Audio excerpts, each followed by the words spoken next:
Eu estava pensando aqui, a Nike, ela é patrocinadora da nossa seleção brasileira de futebol. E a Nike está sempre dando as suas investidas em prol, eu sei muito bem de quê. Ela tentou enfiar a goela abaixo do Brasil o ano passado, uma camisa vermelha. Sabe Deus por que ela quis fazer isso? E criou uma polêmica. E a camisa não foi aceita porque a cor do Brasil sempre foi amarela. A cor da seleção brasileira sempre foi amarela. E eu não sei por que cargas d'água quis a Nike botar uma camisa vermelha. Mas esse ano a Nike surpreende mais ainda. E ela faz uma camisa azul. E uma camisa cheia de ocultismo, cheia de símbolos, e que novamente revolta grande parte da população brasileira. Nós sabemos que o Brasil é um país cristão, onde predominantemente reina o cristianismo através das igrejas católica, evangélicas, protestante. E ela faz uma camisa daquele time de futebol que vai representar o nosso país, e na frente dessa camisa ela desenha um bode. E o bode, ele é um animal cultuado, adorado no ocultismo. Aliás, é um demônio por nome de Baphomet. E ele predomina quase que no mundo inteiro, na seleção brasileira, cuja camisa, ora confeccionada pela Nike, tem um demônio, como sempre, de maneira subliminar e de maneira discreta, mas se você olhar profundamente, você vai entender perfeitamente que aquilo se trata de um bode, e o bode é a característica desse demônio por nome de Baphomet. E além dessa coisa horrível, ainda a camisa, ela faz menção a Michael Jordan, que é jogador de basquete, quando na verdade ela deveria fazer menção ao rei Pelé. Pelé é o que representa o futebol brasileiro.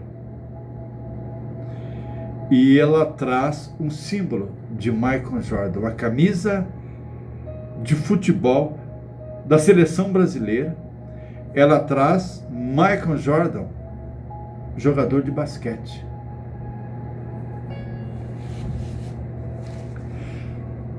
E novamente, por aqueles que têm uma noção mínima, está percebendo que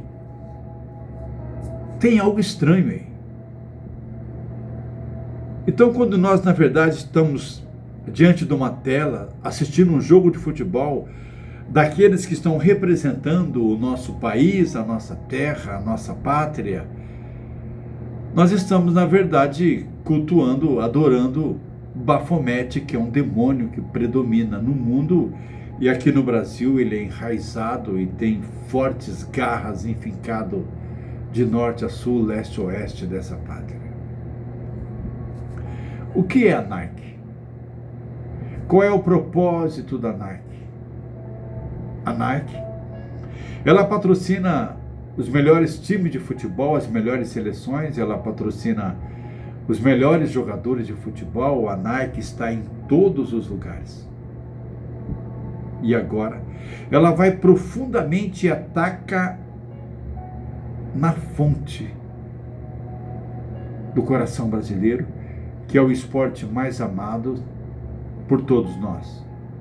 Alguns estão conseguindo se libertar disso, mas a maioria ainda gosta de futebol, e quando se trata de seleção brasileira, quando se trata de Copa do Mundo, é uma comoção quase que geral. A gente se vê dentro de campo, quase que empurrando a bola para gol, ora quase que defendendo o gol do adversário. A gente joga junto. Só que agora nós somos misturados, ou se sempre fomos, agora muito mais claro, de uma maneira legível. E eu estava pensando só nesse segmento do futebol, e às vezes eu fico imaginando o que a Bíblia queria dizer, ou quer dizer, que o mundo está no maligno. Sabe? O Brasil predominantemente está no maligno.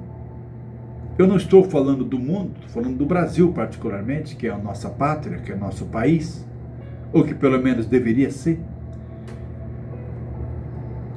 O que é predominantemente? É o quase totalidade. A quase totalidade do Brasil está nas mãos do maligno. Você sabia que Brasília foi uma cidade construída dentro das simbologias ocultistas? Não tem como o nosso país dar certo quando a nossa capital foi desenhada, foi projetada para ser uma sede de demônios. Toda Brasília foi construída e projetada por espíritos malignos. Isto é Brasília. Lá você vai ver, toda aquela cidade é feita de simbologia.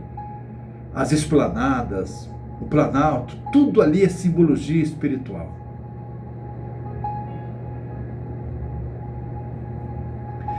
O mundo jaz no maligno. E aí surge uma pergunta na cabeça e no coração de muita gente: mas não foi Deus que fez o mundo? Não é Deus que domina sobre todas as coisas? Deus, porventura, está perdendo a guerra? O mal está sobressaindo, venceu, dominou tudo? Acontece que quem tem um pouquinho de conhecimento bíblico, ele vai entender que quando Deus fez a terra, ele a submeteu ao jugo do homem. Quando Deus fez a terra e todas as coisas que nela há, ele a submeteu ao homem. O homem é a autoridade absoluta sobre a terra, ou deveria ser. Eu estou agora entrando no mundo espiritual, e no mundo espiritual eu já estava falando desde a confecção da camisa do Brasil, desde a construção de Brasília, é tudo espiritual. Quando Deus fez a terra e tudo que nela há, ele deu ao homem. Ou melhor, se você ler lá em Lucas, a parábola da vinha, você vai entender que a terra foi arrendada ao homem por 6.000 anos. E nós já estamos completando 6.000 anos que estamos aqui. O nosso arrendamento já está vencendo.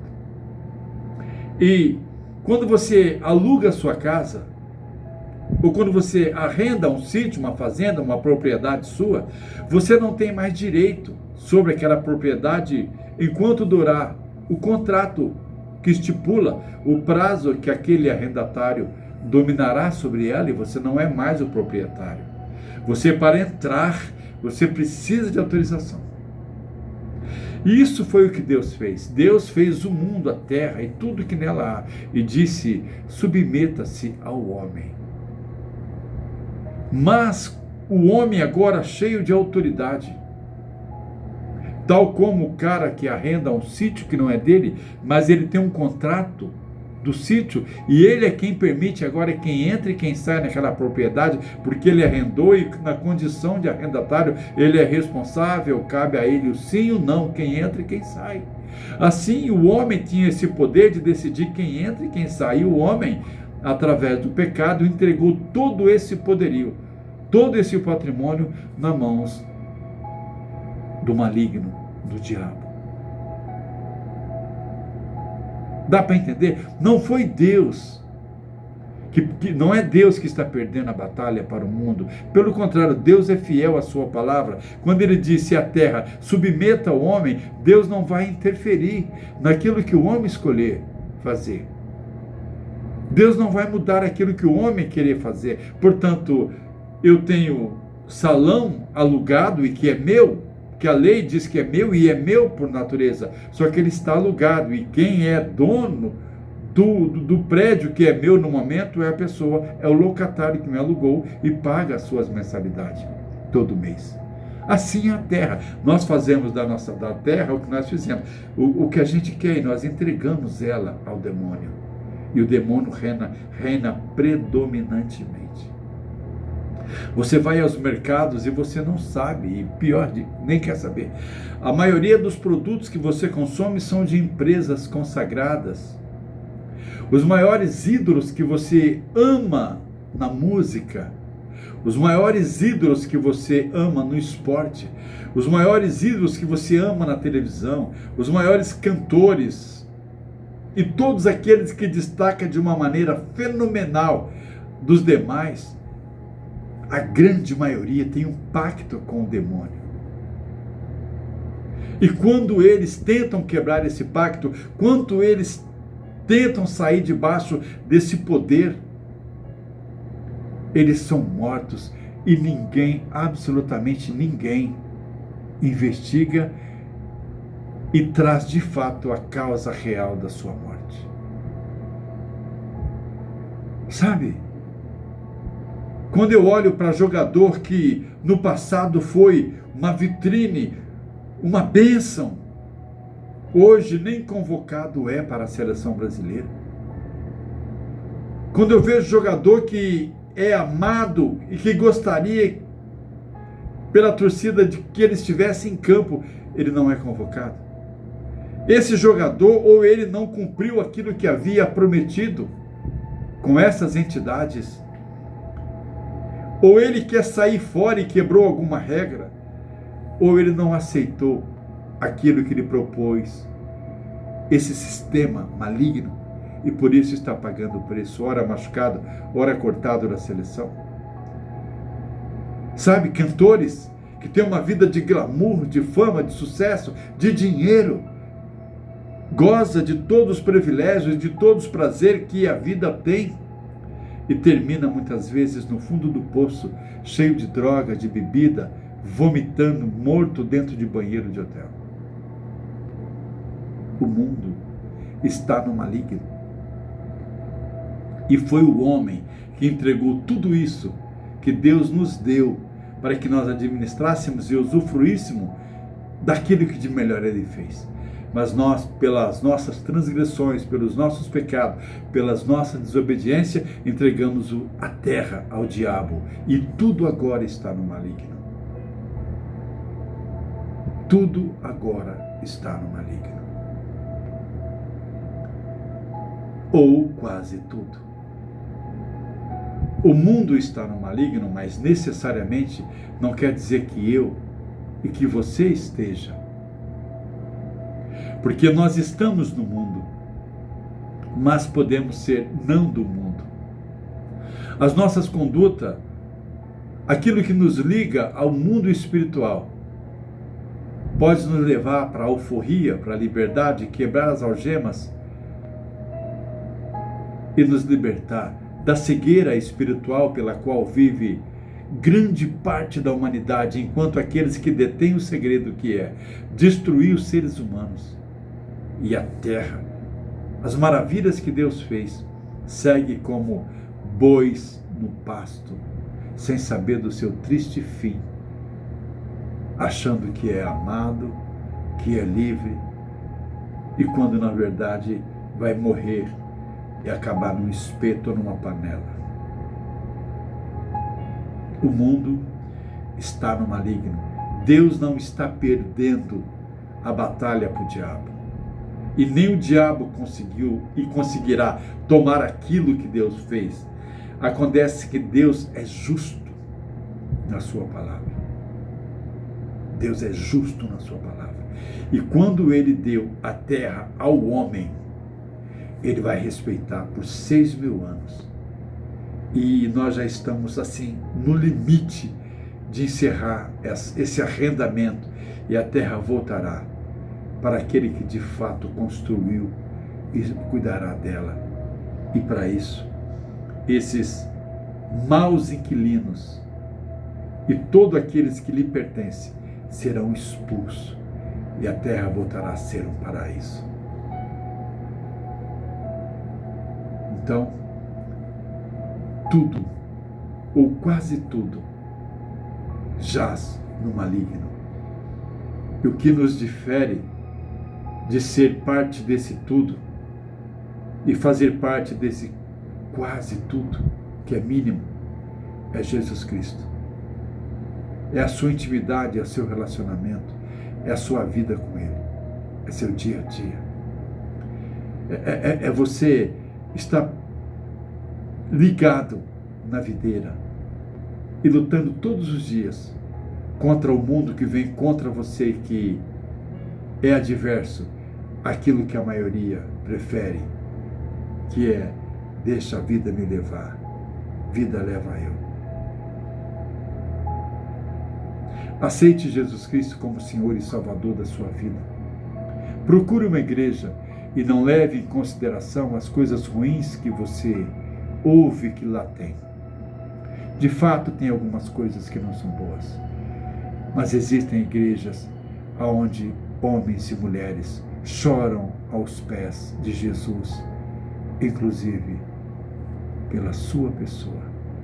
E o dia que você chegar lá, vai haver festa entre aqueles que oram, e principalmente no céu, porque o filho pródigo voltou, e a festa é: aquele que estava morto ressuscitou. E você vai fazer parte não do tudo, mas desse quase tudo, que acredita que só Jesus é o Senhor, só Jesus é a verdade, só Jesus é a vida, e só Ele é o caminho.